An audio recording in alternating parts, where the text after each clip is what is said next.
दोस्तों नमस्कार। आज जो पेपर हुआ रेफ्रिजरेशन एंड एयर कंडीशनिंग का फोर्थ सेमेस्टर आरजीपीवी डिप्लोमा के स्टूडेंटों का, उसी के बारे में आज हम बात करने वाले हैं कि पेपर कैसा था, कैसे हमें सॉल्व करना था, ऑब्जेक्टिव के कौन कौन से राइट आंसर हैं। तो चलते हैं, स्टार्ट करते हैं। तो सबसे पहले आप लोग पेपर को पहचान लें। यहां पर लिखा होगा S20247412 और फिर लिखा होगा यहां पर स्कीम ओसीबीसी जुलाई 2023। इसके बाद जो भी इंस्ट्रक्शन लिखे रहते हैं सभी लोग पढ़ते हैं, आपको भी पढ़ना है। सीधे हम चलेंगे कहां पर, ऑब्जेक्टिव क्वेश्चन पर। पहले मैं आपको एक बात बता दूं कि जैसा मैंने बोला था कि इस पेपर की कैसे तैयारी करना है, यदि आपने बेसिक की होगी बिल्कुल ईमानदारी से, तो आपसे 60 प्लस मतलब 60 नंबर प्लस का पेपर बन गया होगा। मैं बताऊंगा आपको कैसे बन गया होगा। लेकिन यदि आपने अपनी मर्जी से की है, कि बहुत सारे ऐसे स्टूडेंट हैं जो न्यूमेरिकल सॉल्व करने में लगे रहे रात दिन, बिल्कुल मैथ की तरह, उनके पेपर कहीं ना कहीं थोड़े बहुत बिगड़े हैं। तो मैंने आप लोगों से बोला था कि पहला जो चैप्टर है उसके न्यूमेरिकल क्वेश्चन आपको कर लेना है, पहले चैप्टर के न्यूमेरिकल क्वेश्चन, और बकाया बचे हुए जो चैप्टर हैं उनसे थ्योरी अच्छे से पढ़ लेना है।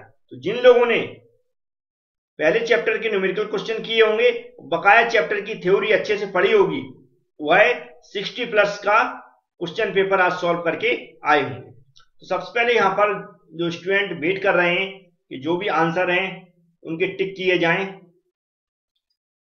तो जो पहला क्वेश्चन था उसका आंसर था डी, सभी लोग टिक कर लें, आंसर था डी। जबकि जो दूसरा क्वेश्चन था इसका आंसर था बी, है ना, याद रहेगा कौन सा था, बी, और इसका पहले का था डी। तो ये आप टिक कर लें। अब चलते हैं थर्ड क्वेश्चन देखते हैं। थर्ड क्वेश्चन का आंसर मेरे अकॉर्डिंग ए था, मैं टिक कर देता हूं। इसी तरह फोर्थ क्वेश्चन का भी आंसर मेरे अकॉर्डिंग क्या था, ए था। और फिफ्थ क्वेश्चन का भी आंसर मेरे अकॉर्डिंग क्या था, ए था। मतलब पहले का डी, दूसरे का बी, बकाया जो तीन क्वेश्चन है उनके ए वाले ऑप्शन सही थे। तो पांचों क्वेश्चन के जो ऑब्जेक्टिव हैं उनके जो आंसर होने चाहिए मेरे अकॉर्डिंग, वह मैंने टिक कर दिए। अब चलते पेपर कैसा था। ये बहुत मतलब ऐसी बात है कि जो आपको पता होना चाहिए। तो जो पहला क्वेश्चन है, यदि आप हमारे वीडियो देखते हैं या जो मैं समझाता हूं कि क्वेश्चन पेपर की तैयारी कैसे करना है, यदि वो उस हिसाब से करते हैं, तो जो पहला 2 का ए और बी, ए जो कितने का 8 4 12 नंबर का पेपर क्वेश्चन बनना चाहिए। क्योंकि इसमें आप सभी ने हीट इंजन पढ़ा है, रेफ्रिजरेटर पढ़ा है, हीट पंप पढ़ा है। अब बहुत सारे स्टूडेंट ऐसा बोलते हैं हमसे कि सर आपने डिफरेंस नहीं पढ़ाया। तो डिफरेंस अलग से पढ़ाने की जरूरत नहीं पड़ती। जब भी नहीं बनते आप याद रखें, हीट इंजन के बारे में आपको डिटेल्स में लिखना है, या जितना आपको आता है उतना लिखना है। ऐसे ही रेफ्रिजरेटर के बारे में लिखना है हेडिंग डाल के, फिर आपको हीट पंप के बारे में लिखना है हेडिंग डाल के। ऐसे तीनों के बारे में लिखना था बस। उसमें आपको 4 नंबर विथ डायग्राम, यदि आप तीनों को बना देते, डायग्राम भी बना देते, तो आपको समझ लो 4 नंबर में से 3 तो मिल ही जाती है, अगर 4 नहीं मिलते तो बड़े आसानी से। तो जैसा मैंने बताया ऐसे ही लिख के आया जाता है। हीट पंप, हीट इंजन, उसका डायग्राम बना देते, उसके बारे में जो भी सीओपी का फॉर्मूला वगैरह है या इसकी डेफिनेशन आपको आती हो वो लिख देते। ऐसे रेफ्रिजरेटर की सीओपी का फॉर्मूला, डायग्राम, उसकी जो डेफिनेशन लिख देते। ऐसे हीट पंप के बारे में भी क्या करते, उसका डायग्राम, उसकी सीओपी का फॉर्मूला और उसकी डेफिनेशन, बस। अब आता है इसका न्यूमेरिकल। एक मैंने कहा था पहले फर्स्ट चैप्टर का न्यूमेरिकल है, कहा था कि पहले चैप्टर का न्यूमेरिकल सॉल्व करके आना है। तो मैं बता दूं, ऐसा ही न्यूमेरिकल सेम का सेम मैंने पीडीएफ में दिया है, बहुत सारे स्टूडेंट ने पढ़ा होगा। सिर्फ क्या है, यहां पर आप देखेंगे मेरी पीडीएफ का क्वेश्चन देखेंगे तो हमारी पीडीएफ में यहां पर -3 दिया है, इसमें क्या दे दिया उसने, -5 दे दिया। बकाया पूरा क्वेश्चन सेम है, ये मैंने सॉल्व करवाया है। इसको भी अभी मैं आंसर बता देता हूं कैसे सॉल्व करना था, क्योंकि ये मैंने बोला था कि पहले चैप्टर की न्यूमेरिकल क्वेश्चन करना है। तो यहां पर क्या दिया, देखो डायरेक्ट बता दूं आपको। ये क्या दिया यहाँ पर, हमारा T2 दिया मेरे अकॉर्डिंग, तो क्या हो जाएगा -5 + 273 इक्वल कितना हो जाएगा 268। फिर T1 दिया है क्योंकि अधिक टेम्परेचर है उसका, T1 हमारे अकॉर्डिंग कितना हो जाएगा 30 + 273 कितना होना चाहिए 303 केल्विन, ये भी हो जाएगा केल्विन। इसका सॉल्यूशन मैं इसलिए करवा रहा हूं क्योंकि बहुत सारे स्टूडेंट इसको सॉल्व करके आए होंगे, तो आपको पता भी होना चाहिए सही आंसर क्या है। अब हमें सीओपी निकालनी थी, अगर दोनों के टेम्परेचर पता है तो सीओपी निकालना बहुत आसान होता है। T2 अपन क्या हो जाता है, T1 माइनस T2। ठीक है, अगर यहाँ पर T1 है तो इधर जो भी रहता हो आप इसमें ना जाए, यहाँ पर जो टेम्परेचर रख रहा हूं वैसे आपको जरूर रखना है। यहाँ पर क्या हो जाएगा 268 अपॉन 303 माइनस 268। अगर इसका आप आंसर निकालेंगे मेरे अकॉर्डिंग तो इसका आ जाएगा मेरे अकॉर्डिंग जो आंसर आ रहा है वो आ रहा है 7.65। तो ये सीओपी आ गई थी इसमें, जैसे पहले क्या पूछा है यहाँ पर आप देखेंगे सीओपी पूछा, तो सीओपी बड़े आसानी से निकाल ली। अब यहाँ पर आप देख रहे हैं दिया कैपेसिटी दी है, तो ये क्या दिए रहता है Q2 की वैल्यू दी रहती है, ये ऐसे हम क्या बोलते हैं रेफ्रिजरेशन इफेक्ट बोलते हैं। यह कितना दिया यहाँ पर दिख रहा है 5 टन दिया TR, इसको हमें कैसे बदलना था 5 इंटू कितना था 210, ये किस में चेंज हो जाता किलो जूल पर मिनट में, ऐसा चेंज हो जाता। तो इसकी जो वैल्यू हो जाती मेरे अकॉर्डिंग जो मैंने कैलकुलेट की है यह आ रही है 1050 किलो जूल पर मिनट, ऐसा मुझे करना था।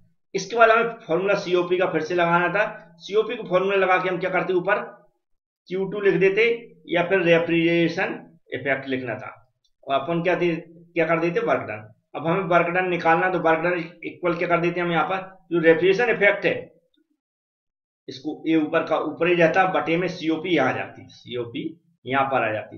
यहाँ पर हमें वैल्यू रखनी थी कितनी जो 1050 बटे में सीओपी रखनी थी कितनी है 7.65, बस ऊपर वाली वैल्यू में नीचे वाली वैल्यू को भाग देना था। तो मेरे अकॉर्डिंग कितना आ रहा है, ये आएगा लगभग 137.254, ये आता हमारा किलो जूल पर मिनट में।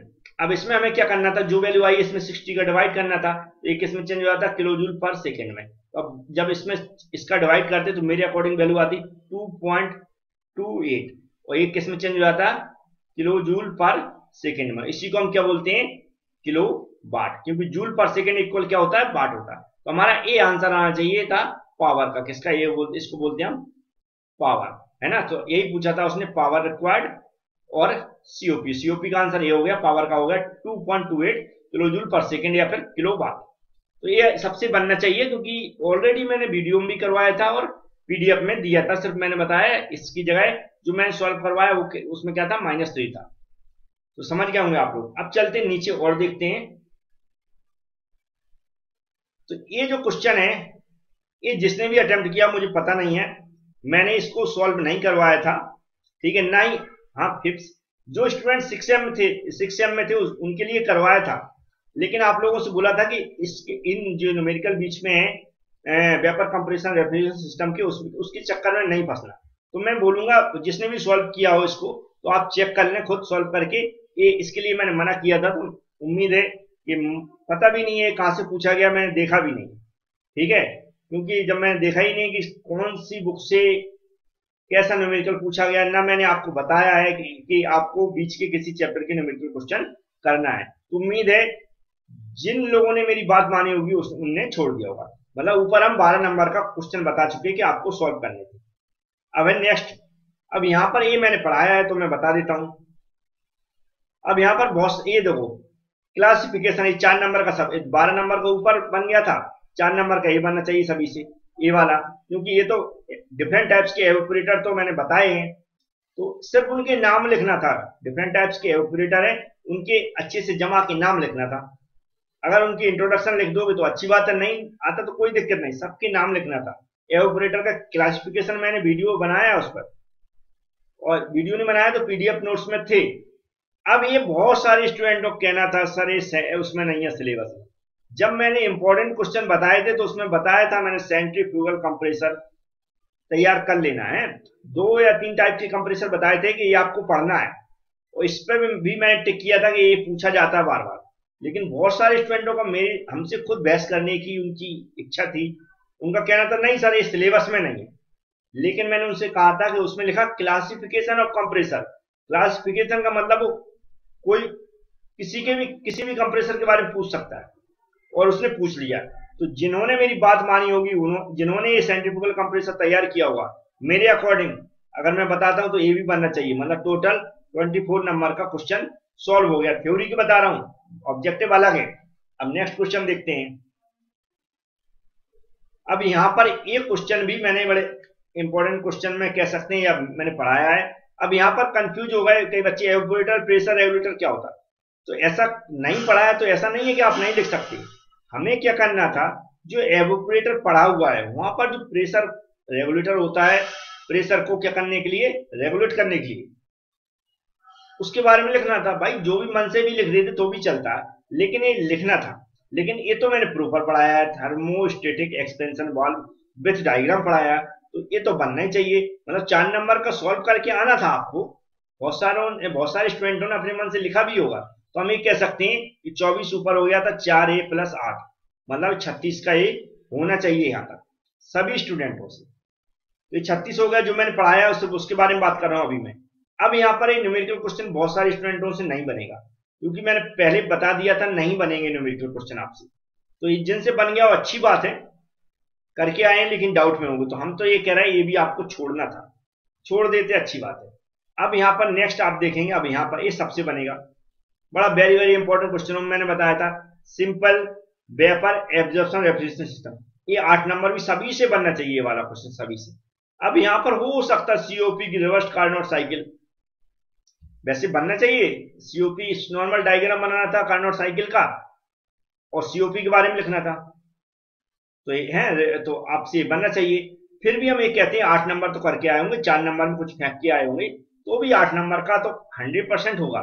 36 प्लस कितना हो जाएगा हमारा, 48 हो जाएगा पूरा, क्योंकि 36 ऊपर था प्लस 12 ये हो जाएंगे, तो 48 है। ये अब 48 का हो चुका है।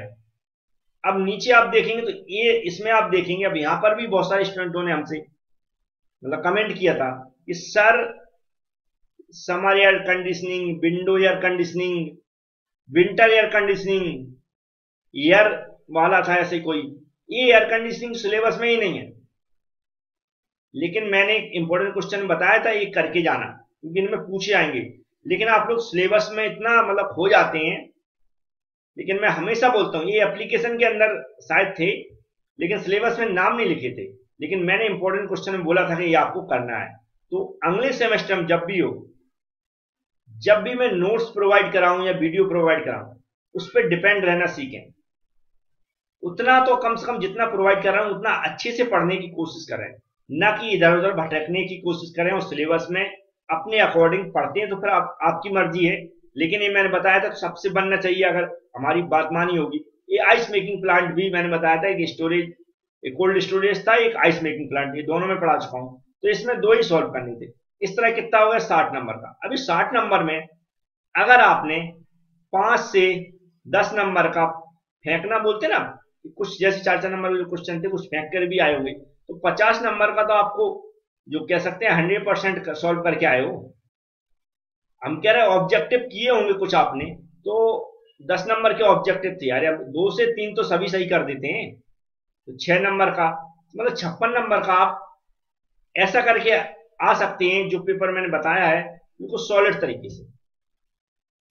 तो अब सोचिए 70 नंबर में 56 में से अगर बहुत अच्छा किया होगा, तो अगर 40 से 45 नंबर जिसके भी आ रहे हैं, और क्या बोल सकते हैं B+ अगर ग्रेड मिल जाती है तो बहुत अच्छी ग्रेड मानी जाती है 4th सेम में, याद रखना। तो ये पेपर था, उम्मीद है आगे जो पेपर आने वाला है, एक और पेपर बचा हुआ है, उसमें कोशिश करेंगे जैसा मैं बताने की कोशिश करूंगा।